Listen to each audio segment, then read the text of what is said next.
Hello everyone and welcome back to my channel. My name is Augustus the Animator, and today I will be teaching you how to make grass blow in the wind like so. And the way that we'll be achieving this look is through just like 3 shape layers and using the puppet pin tool and using DUIK, which is a third-party plugin, but don't be freaked out by that because it's 100% free and it's the easiest thing to use ever.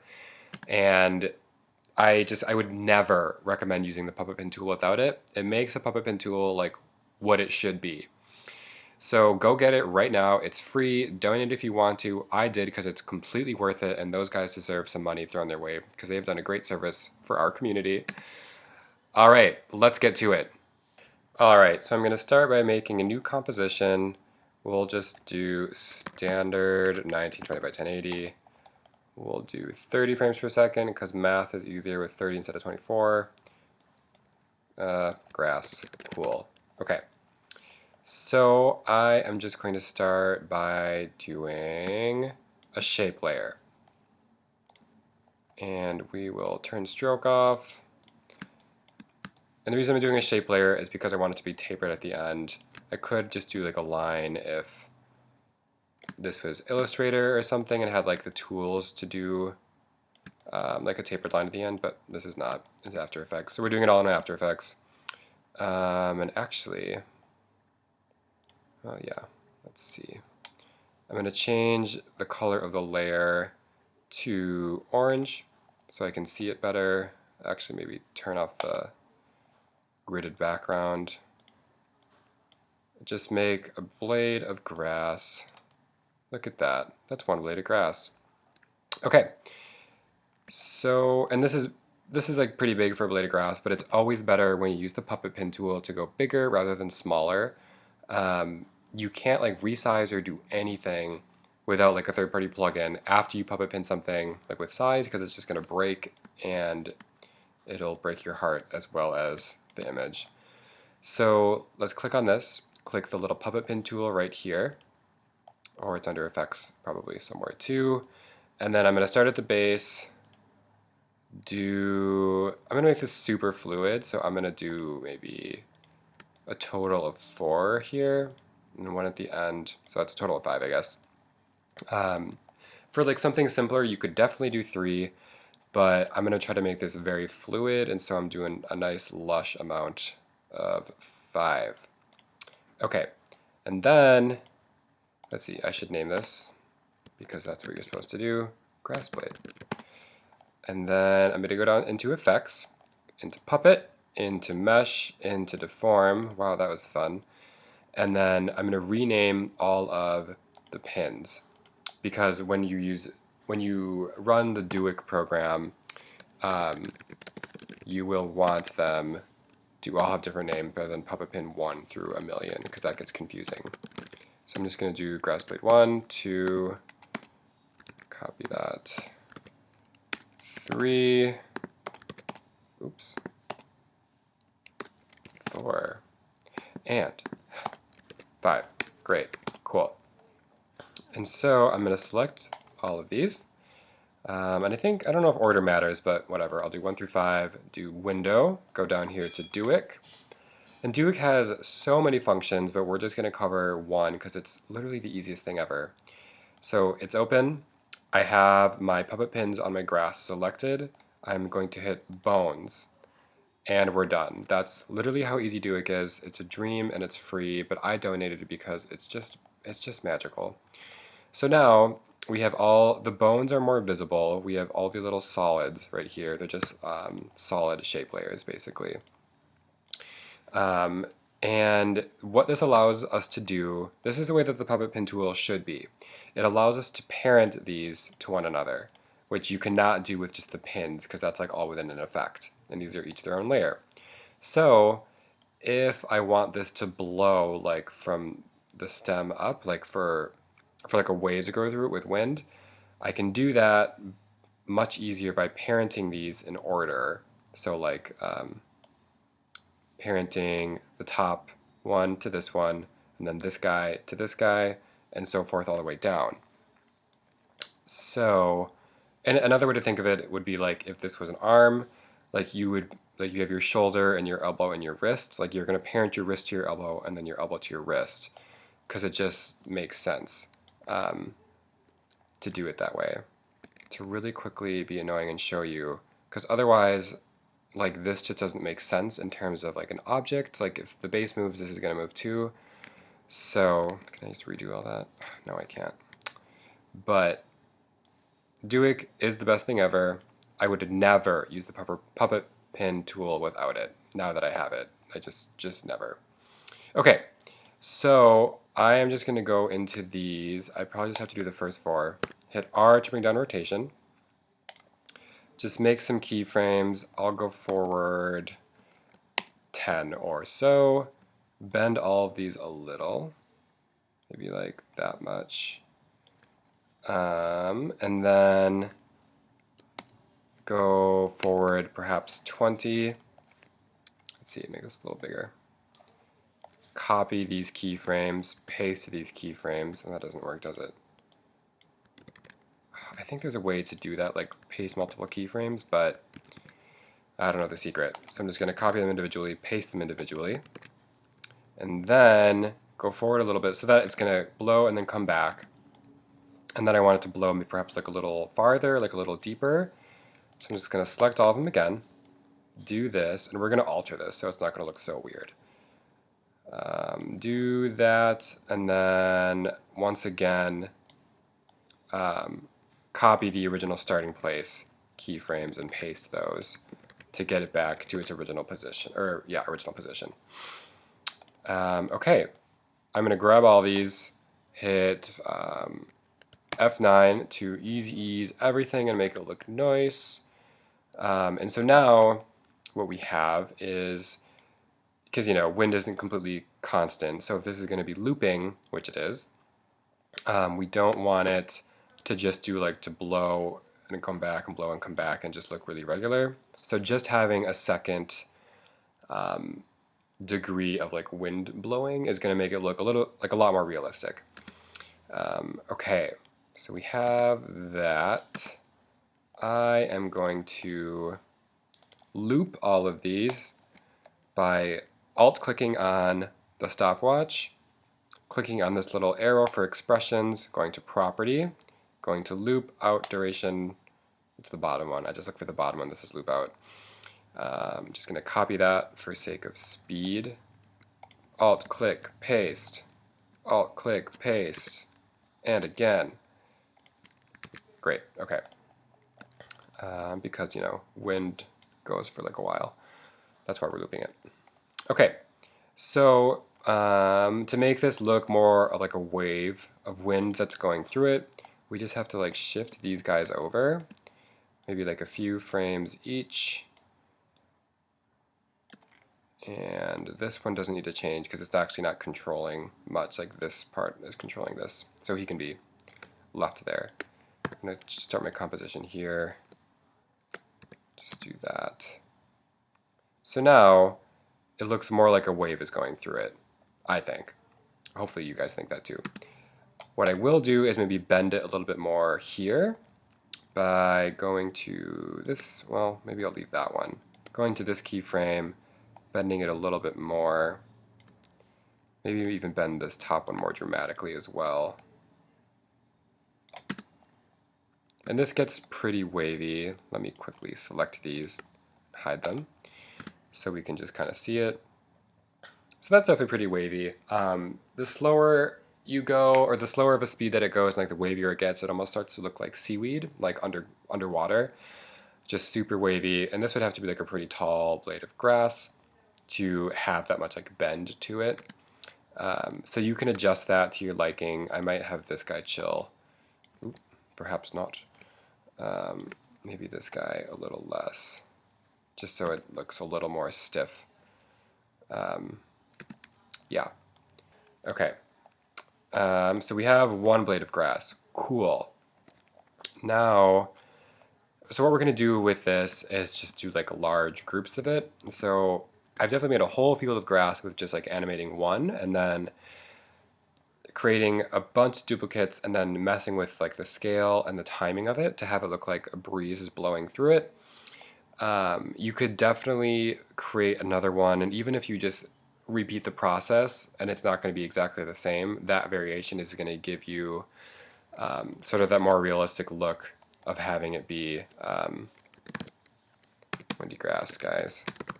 Saving. Okay. It'll have it look a lot more realistic by being less identical to the other one.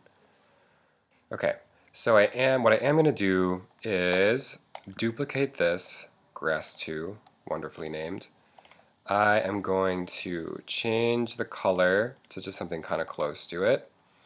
And then I'm going to mess with, I think, just some of these like rotations. I'm honestly just going to do it randomly. I'm just going to move the ones like during its bent state, like not the home base state, if you will.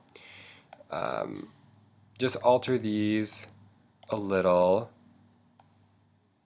just so that it looks different and like change that. It just like blows differently. And what I'm also, I think, going to do is space these out a little bit more.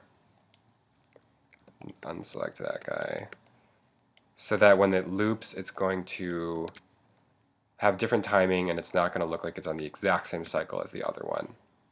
So it just looks like a little different, but it's still like the same wind that's hitting it.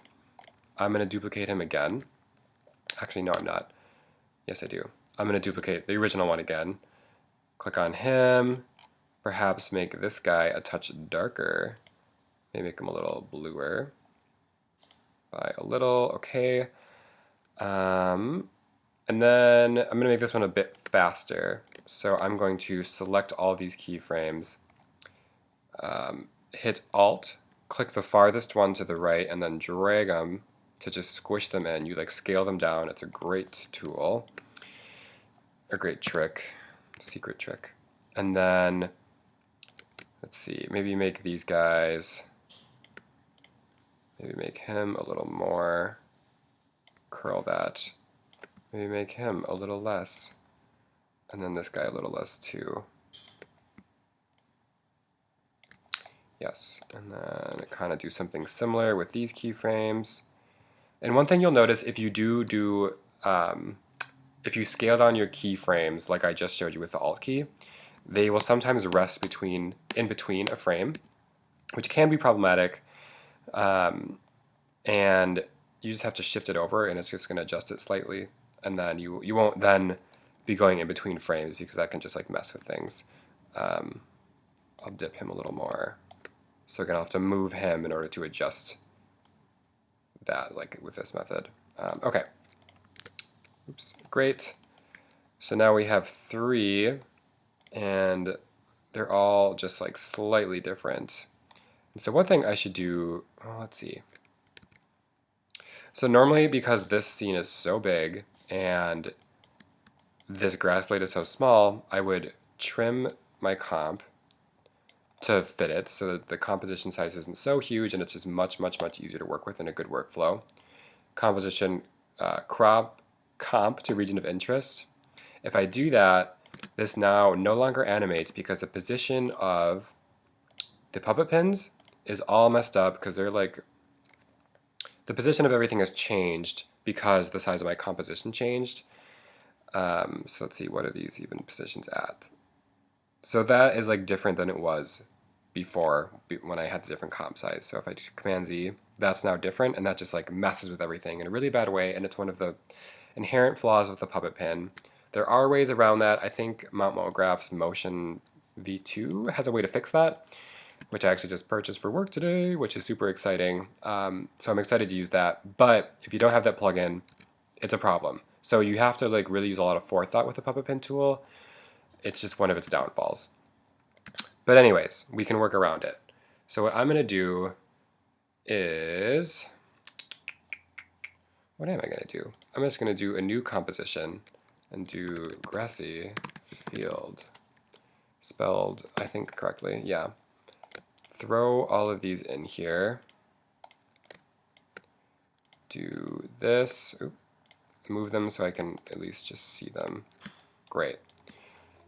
What I am going to do is hit the Y key and move these anchor points down to the base of this. So if we want to scale it, Now it's just like much more intuitive of a scale versus that. Not good.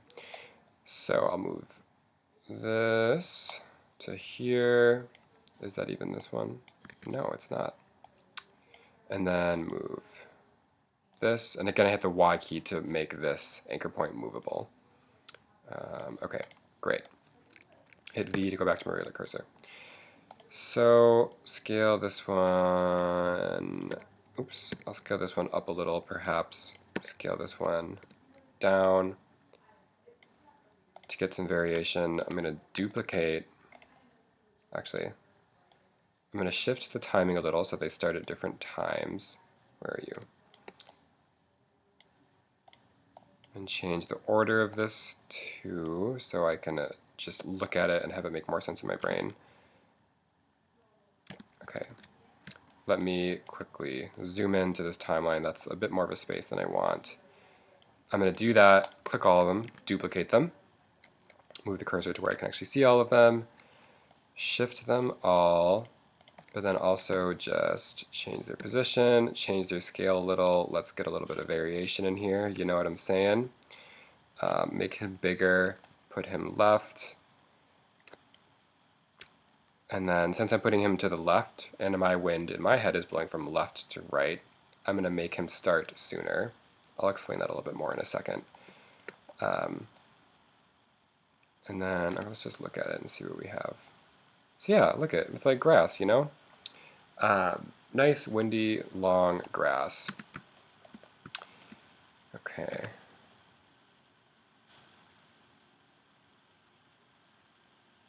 It looks almost a little erratic. Okay, and so with the timing of these, I'm going to order these to start a little bit later. Since they're all like on a similar cycle, just to have it blow, and this may change even since they're all on a different keyframe cycle a little bit, but just to have them be a little, like there's going to be some sense of like directionality to them, which I really enjoy. Let's see, he comes, maybe I'll move him out a touch. And then I'll shift this guy. I'll put him down here so he just looks nicer when I look at the whole timeline. Shift him over. Okay, so then that initial like wind gust, like they kind of bend together, and that'll change, but then they'll like come back, or like the cycles will match up again, and it's the nice sort of random look. Let's see, I think I can trim this comp, and it won't screw with the puppet pins. So let me do this. Trim this comp to region of interest. Great. I'm going to do new composition. So many comps. I'm going to name this grassy field and then go back on this guy. This is just a grass clump. I got too eager. So in the grassy field, I'm going to put some grassy clumps. Shocking, right? Actually, I'm going to trim off the beginning to where they're actually all there. Trim that off by holding Alt and hitting my left bracket, and it'll trim to the cursor. And I'll put this over here, hit the left bracket without Alt, and it'll shift those over to start at the timeline. And then I'm going to move, double click, nope. Move over a few frames, move this guy over and like start him later. Move this guy over. Let's see, I'm going to scale him up a little. Maybe scale this guy down a little for even more variation. And then adjust this, shift them a little this way to again reinforce that timing with the wind. Hit B to have my composition start here. And then look at that. Actually, I'm going to spread out the timing a little more so it's not looking so uniform. Look at that grass you got blown in the wind there. Great. You know, when I do these, I never actually know if they're going to turn out, so I'm just really glad that this is looking like a thing. I'm going to put this down, and then Oh yeah, we'll just like put him here, whatever. Even more over, I think. Great, I'm gonna click all these, duplicate them with Command D, click a highlighted one, move it to the top so they're all clumped together again. Create more stairs and then shift them over to here-ish. Maybe make this whole bunch just like a little smaller. Shift them down. Repeat. Duplicate. Move up. Shift over on the timeline and then shift over in real life. Slash in your composition. Mess with the scale for some more variation. And then let me just quickly see how this looks. Start my composition where the thing actually starts. That didn't make a lot of sense, but woohoo! Look at that grass, guys. Okay, and then duplicate all of these. Command D. Just click one highlighted one and move it to the top. Great. Do this. Shift them over so I got my staircase. Click and move these guys over. I'm holding Shift to drag very horizontally. And then, oops, when it's snapping back to the adaptive resolution, you just don't move your mouse and it'll snap back to something you can actually stand to look at, which is really nice. Or maybe it's not nice and it's just necessary. Yeah, okay. So I'm going to, again, move my timeline to start here. Look at that, windy grass, you guys. That actually looks better than what I was expecting it to, which is great. So you got a nice grassy field. Isn't that a treat? If you want to add some, we'll just do a new layer, a solid. That's sky colored. We'll push him all the way to the bottom. So I hate that. You know, I'm probably not going to build you a scene because I'm just going to crumble under the pressure of making this tutorial. Oh, that even looks better. But look at that, you know, like that's a thing. You got some grass blown in the wind, and it's kind of stylized, but it definitely gives you the feel of wind and of grass, which is exactly what I said. But also, this is just one of many uses for the puppet pin, and I think a really good one because the puppet pin can get really clunky, and so this is simple. Like, this is a straightforward thing to make something fairly simple look like very nice, which I think is like a great use of the puppet pin. Okay, I think that's everything. I hope you guys learned something. I learned something even just by doing it. If you have a question or something you liked or even something you didn't like, I invite you to leave a comment. Please do. Please give me a like. Please give me a subscribe because it does make a difference. And if there's anything else you want to see, as always, please let me know because I just love to know these things. All right, see you guys next time.